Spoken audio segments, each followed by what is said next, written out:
The Iraqi military says that 2 rockets hit on Wednesday around midnight, but there were no reports of casualties. And earlier Wednesday morning, Iran launched missiles at an Iraqi airbase housing U.S. forces in the retaliation for the killing of Iranian General Qasem Soleimani.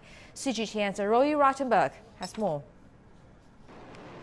Less than 24 hours after Iraqi military installations housing American troops and coalition forces were hit, Donald Trump, the U.S. president, announced that for now, he would strike back economically.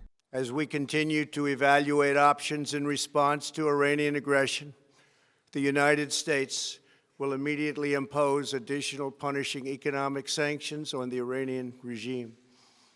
These powerful sanctions will remain until Iran changes its behavior.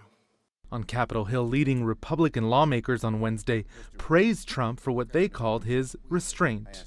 We must remain vigilant in the face of serious threats posed by Tehran.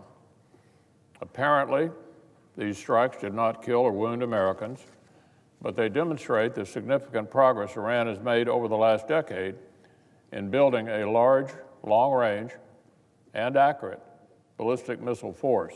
These images show the extent of the damage to the Ain al-Assad air base in western Iraq after it was hit by missiles fired from inside Iran. Missiles Trump said Iran only had thanks to the Obama administration releasing frozen Iranian assets as part of the nuclear deal between Tehran and world powers. Former Obama officials slammed the suggestion. This is another series of despicable lies by President Trump.